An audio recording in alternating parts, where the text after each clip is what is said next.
Good afternoon guys. Ngayon dahil bagyo, pasyal muna tayo dito sa cross country. So ito yung kalsada na pupuntahan natin, yung dadaanan natin. Bali ito yung kalsada na naghahati sa isla ng Biliran. Sa shortcut to. So ito yung bagong setup natin. Yung gamit nga natin ngayon ay yung V6 Plus na intercom. Kinonect natin doon sa Insta natin at panonoorin natin kung ano o pakikinggan natin kung maganda ba yung sounds na bibigay niyang resulta mamaya pagkatapos nating ma-export itong video mula sa Insta. Pero guys, kung ngayon pa lang tayo nagkita, ako nga po pala si Junri Salut, ang dating OFW, dating marino, at ngayon ay isang baguhang entrepreneur at isang baguhang content creator. Itong kalsada na to ngayon, ang dinadaanan natin napakaganda. Ayan, no, two-way. At ito yung papuntang Kapinyahan. So, medyo maahon diyan.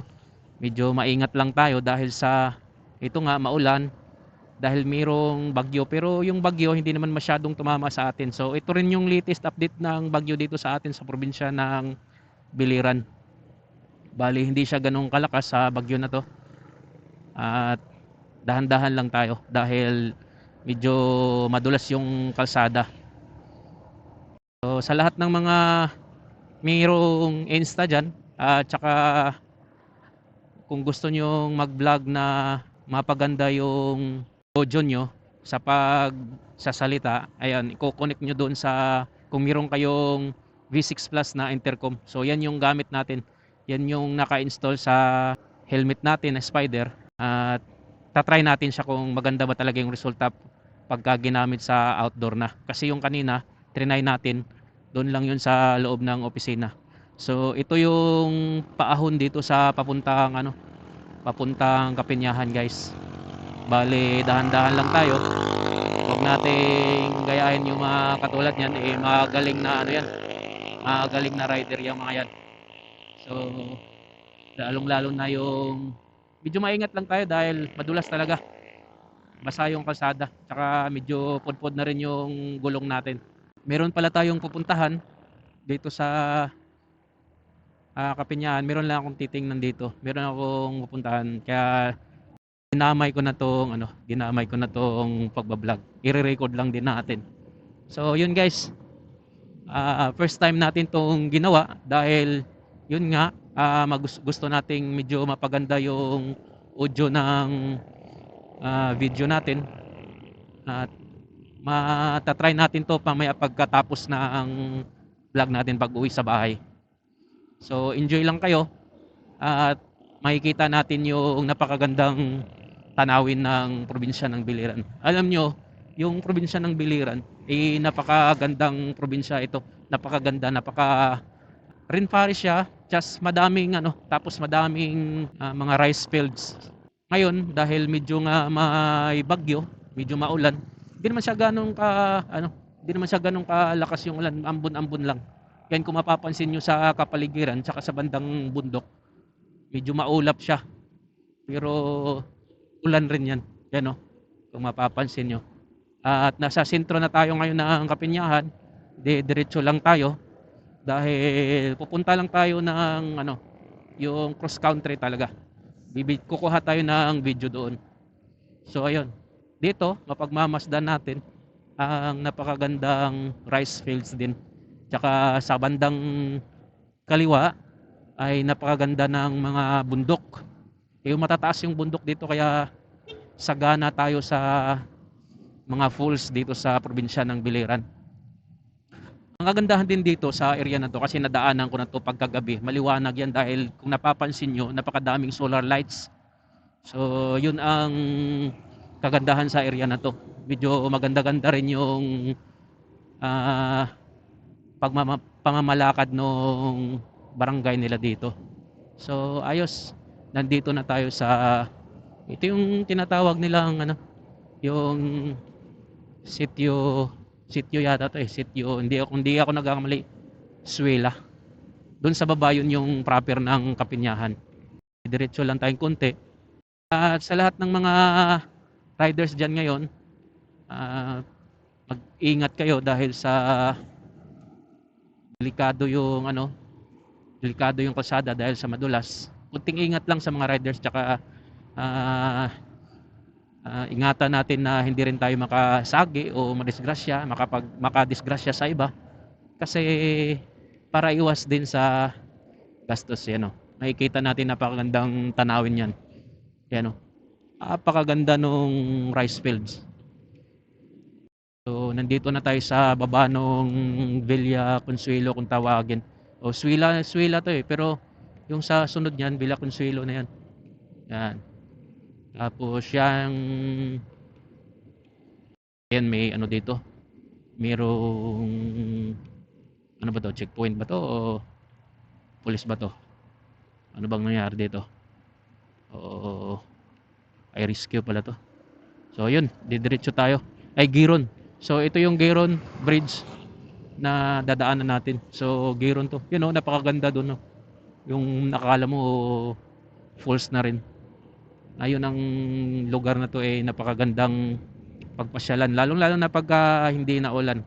So ito yung Villa Consuelo, yung lugar na to, pag diniretso mo yung kanan, so Villa Consuelo na yon. Tapos aakyat pa tayo doon bandang unahan, kasi gusto kong makuhanan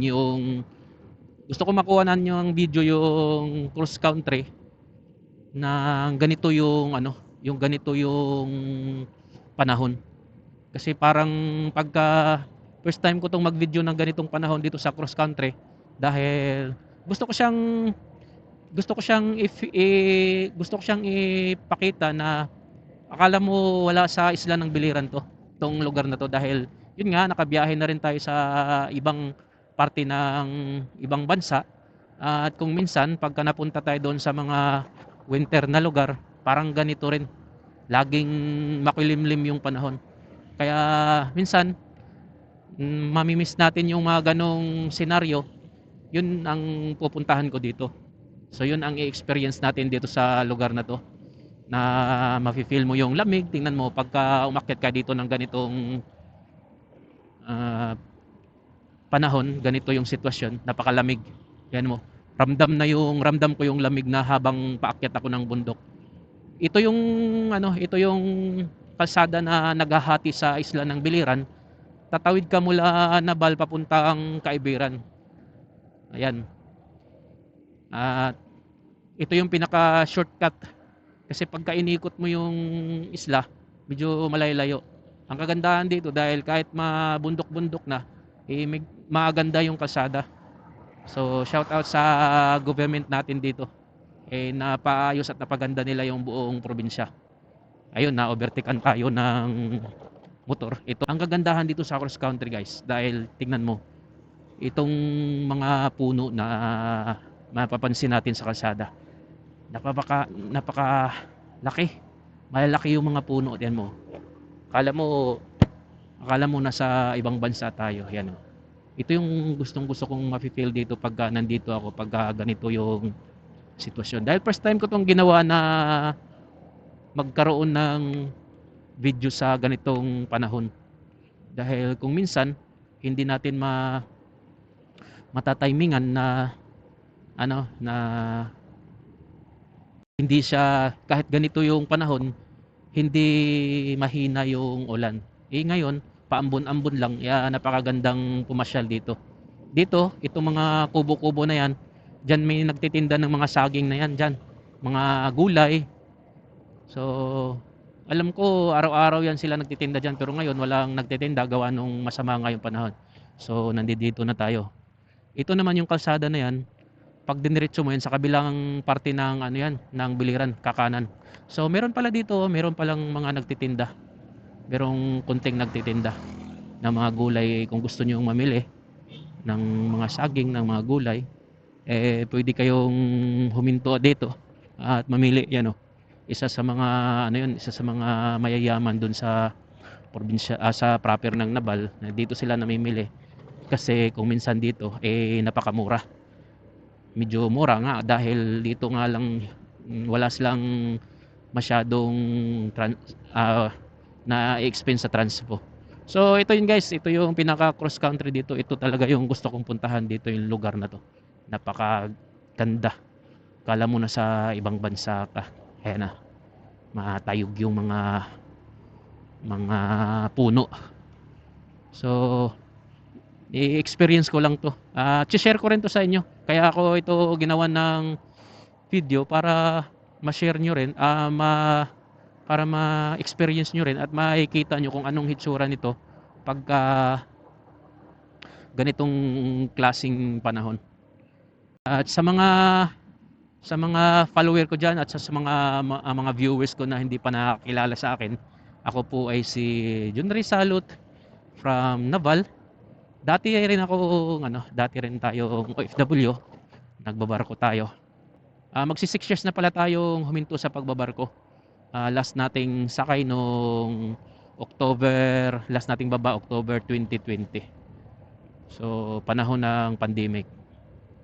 At meron tayong pinapatakbo ng isang motor shop dyan sa Naval.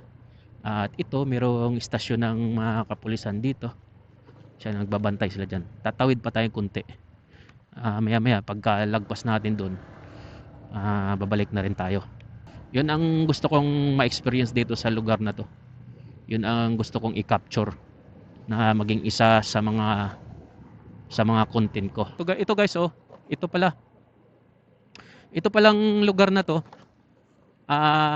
Bali ito yung hangganan ng Naval at Kaibiran. So ito, papasok na tayo ng, kung napapansin nyo yung arko, papasok na ng Kaibiran yon. So babalik na tayo dahil yun lang naman ang gusto nating